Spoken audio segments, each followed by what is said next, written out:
ਮਾਝ ਮਹੱਲਾ ਤੀਜਾ। ਸਭ ਘਟ आपे भोगनहारा।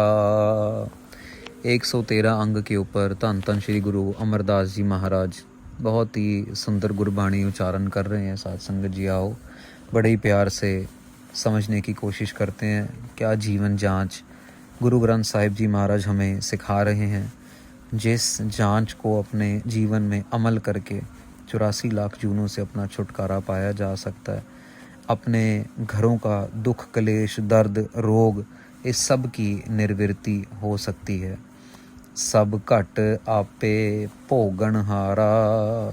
महाराज कह रहे हैं घट घट में वो खुद ही बसा हुआ है। हरि परिपूर्ण परमेश्वर अकाल पुरख वाहिगुरु जी वो सब कुछ खुद ही भोग रहा है।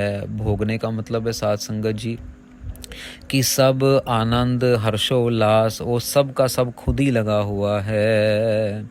अगर कहीं पे किसी को दुख दे रहा है तो उस दुख में भी वो शामिल है। कहीं पे किसी को सुख दे रहा है तो उस सुख में भी शामिल है। किसी के घर पे मौत हो गई है तो वहाँ मौत में भी वो शामिल है। किसी के घर में शादी ब्याह है तो वहाँ पे भी वो शामिल है। साथ संगत जी देखने का नज़रिया और ज्ञान की आंखें चाहिए तो उसको आराम से महसूस किया जा सकता है। नहीं तो आज की डेट में तो भाई भाई का नहीं है, बाप बेटे का नहीं है, यहाँ तक कि पति पत्नी का नहीं है। क्योंकि जब तक तो बिस्तर पे है पत्नी उसको अच्छी है, जब उसकी बात ना सुने तो फिर डाइवोर्स है। ऐसा कलयुग है। लेकिन ज्ञान की आँखों से देखेंगे तो पति में भी वही बैठा है, पत्नी में भी वही बैठा है। ज्ञान की आँखों से देखेंगे तो लड़ने वाला भी वही है और बचाने वाला मारने वाला भी वही है, बचाने वाला भी वही है। तो आप पे भोगनहारा वो भोग कर रहा है, भिन्न भिन्न प्रकार के भोग कर रहा है। अलख वर्तै अगम अपारा। महाराज कहते हैं अलख जो लखया नहीं जा सकता। सासंग जी लखया मतलब देखा नहीं जा सकता। फिर अलख वर्त है वो देखा नहीं जा सकता लेकिन वो हर जगह वर्त रहा है। अगम वो उस तक कोई पहुंच नहीं सकता, उस तक कोई मतलब समझ लो कि हाथ बढ़ा के नहीं कह सकता कि अरे आजा आजा यहाँ पे आजा, ऐसा नहीं। वहाँ तक कोई पहुंच नहीं सकता। अपार उसका कोई पार नहीं है, वो अनलिमिटेड है, वो इनफाइनाइट है साथ संगत जी। और ऐसा सब कुछ है इसीलिए वो हर जगह वर्त रहा है, हर एक जगह में उसकी होंद है। नहीं तो साथ संगत जी कोई जेट एरोप्लेन भी अगर स्पीड से जाएगा तो आसमान के बाहर निकल जाएगा और अंतरिक्ष में जाके वो झूले खाता रहेगा, झगोटे लगाता रहेगा, क्योंकि उसकी ग्रेविटी ख़त्म हो जाएगी। पर उसके आगे वो भी नहीं जा सकता। बहुत ज़्यादा को दौड़ लगाएगा तो चांद तक पहुंच जाएगा, मार्स तक पहुंच जाएगा, कोई प्लूटो तक, वो खीरला प्लेनेट है वहाँ तक पहुंच जाएगा। कोई उससे ज़्यादा जोर लगाएगा आसमान से बाहर निकल जाएगा, दूसरे ब्रह्मांड में पहुंच जाएगा। और कोई जोर लगाएगा तीसरे में पहुंच जाएगा। लेकिन उसके बाद के जो केते खंड मंडल ब्रह्मंडा, महाराज जी ने इतने इतने ब्रह्मांड वरपंड बोले, वहाँ तक किसी की पहुंच नहीं है साथ संगत जी। पर वहाँ पे ये आप पे भोगनहारा अकाल पुरख वाहिगुरु जी वो खुद वर्त रहे हैं हर एक जगह में। साथ संगत जी एक इससे ना इस पंक्ति से एक चीज़ और भी हमें समझनी चाहिए। भले ही चींटी जैसा कोई छोटा है, भले ही हाथी जैसा कोई बड़ा विशाल है, हर एक के अंदर उसकी सत्ता बोल रही है। ये मत समझें कि चींटी कमज़ोर है, क्योंकि हमने आम सुना होगा साथ संगत जी कि हाथी को मारने के लिए कोई बहुत बड़े जंतर तंत्र की ज़रूरत नहीं, बस चींटी ही हाथी को मार सकती है। और दसम ग्रंथ साहब गुरु गोविंद सिंह महाराज ने गुरबाणी में लिखा है कि परमेश्वर को ना हाथी की चिंगाड़ से पहले चींटी की पुकार सुनाई देती है। भले ही चींटी छोटी है और हाथी बहुत विशाल बड़ा है मोटा है, लेकिन फिर भी उसकी चिंगाड़ इतनी तेज होने के बावजूद भी, चींटी की पुकार इतनी छोटी सी होने के बावजूद भी आवाज़ में, लेकिन वो सुनाई देती है। तो कहने का तात्पर्य क्या है कि निम्रता गरीबी में अगर हम उसकी भजन बंदगी करते रहेंगे तो वो ज़रूर फल देगा। गुर कै शब्द मेरा हर प्रभ ध्याइयै, सहजे सच समावणिया। महाराज कहते हैं गुरु के शब्द मेरा हर प्रभ ध्याइयै, गुरु के शब्द के द्वारा। अब साथ संगत जी देखो, ऊपर महाराज उनकी विशालता का जिक्र कर रहे हैं कि वो अगम है, वो अलख है, वो अपारा है। पर यहाँ पे आगे महाराज एक जैसे होता है ना, जैसे पहले महाराज ने बोला भैया वो तो ताला बंद है, बिल्कुल उस तक तो पहुँच नहीं सकते। अब यहाँ पे महाराज वो ताले की चाबी बता रहे हैं, लेकिन गुरु के उपदेश जैसा हरि प्रभु को अगर कोई ध्याए, जैसा गुरु उपदेश कर रहे हैं, जैसे गुरु ग्रंथ साहिब महाराज उपदेश कर रहे हैं, जैसे धन धन श्री गुरु नानक देव पातशाह जी उपदेश कर रहे हैं, अगर वैसे प्रभु को ध्याया जाए, महाराज क्या कहते हैं, कलयुग में है कीर्तन प्रधाना, उसकी कीर्ति की जाए, उसका नाम जपा जाए, उसको याद किया जाए, फिर क्या होगा, सहजे सच समावनया। महाराज कहते हैं फिर सहजे सहजे प्यार से, निम्रता से करते करते करते करते निरंतर ही हम सच में समा जाएंगे, सच हमारे में समा जाएगा। हमें ईश्वर परमेश्वर के अलावा और किसी पे निश्चय नहीं रहेगा, सिर्फ उसी पे रहेगा, क्योंकि हम उसमें समा चुके हैं। एक तरफ तो महाराज कह रहे हैं कि उस तो कोई पहुंच नहीं सकता, और दूसरी तरफ महाराज कह रहे हैं कि गुरबाणी के अनुसार अगर उसको ध्याया जाए तो फिर हम उसमें समा जाएंगे, मतलब उसका रूप बन जाएंगे, मतलब आत्मा परम आत्मा में लीन हो जाएगी। जैसे गुरबाणी कहती है, नानक लीन पयो गोबिंद स्यों ज्यो पानी संग पानी। जैसे पानी के साथ पानी मिल जाता है, वैसे ही आत्मा परमात्मा के साथ लीन हो जाती है। हाओ वारी जियो वारी गोर शब्द मन वसावणया। महाराज कहते हैं मैं बार बार जाता हूँ, मेरी जिंद बार बार जाती है, मेरा मन बार बार जाता है, बलिहार जाता है। किनको? गुर शब्द मन वसावणया, जिन्होंने गुरु शब्द को, गुरु ग्रंथ साहिब महाराज के शब्द को अपने मन में बसाया है, शब्द कीर्तन के अंदर अपना मन जोड़ा है, गुरबाणी में मन जोड़ा है, अमृत वेले उठ के नित्यनेम कर रहे हैं। शब्द गुरु के अलावा किसी ड्रामेबाजी, किसी धोखेबाजी, किसी कर्म कांड पाखंड में नहीं लगे हुए, शब्द गुरु के साथ जुड़े हुए हैं, अपने मन में बसाया हुआ है। शब्द सूझ है ता मन से ओ लूझ है, मनसा मार समावणया रहाओ। महाराज कहते हैं शब्द सूझ है, जब शब्द गुरु शब्द के उपदेश से हमें सोझी आ जाती है। सोझी किस चीज़ की साथ संगत जी? कि जीवन जो है वो झूठ है और मौत जो है वो सच है।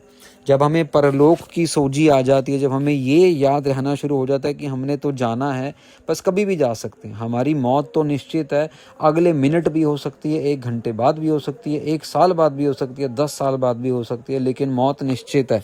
और जब मौत को हमेशा अपनी जेब में डाल के घूमते हैं, वो साध संगत जी महाराज के सच्चे सूरमे कहलाते हैं। महाराज कह रहे हैं शब्द सूझ है, जिनको शब्द के राही ये सूझ गया, ता मन स्यो लुझ है। महाराज कहते हैं फिर मन के अंदर का जो लूझे, जो मन जो है ना साध संगत जी, मन के साथ जो झगड़ा है, वो जो विकार मन में हमें तंग करते हैं, कभी क्रोध, कभी अहंकार, ऐसे फूल फूल के हम चलेंगे जैसे पता नहीं दुनिया के कितने बड़े मालिक हों, ये दिखा देंगे, वो दिखा देंगे, ऐसा करके दिखाऊंगा मैं, वैसा करके दिखाऊंगा मैं।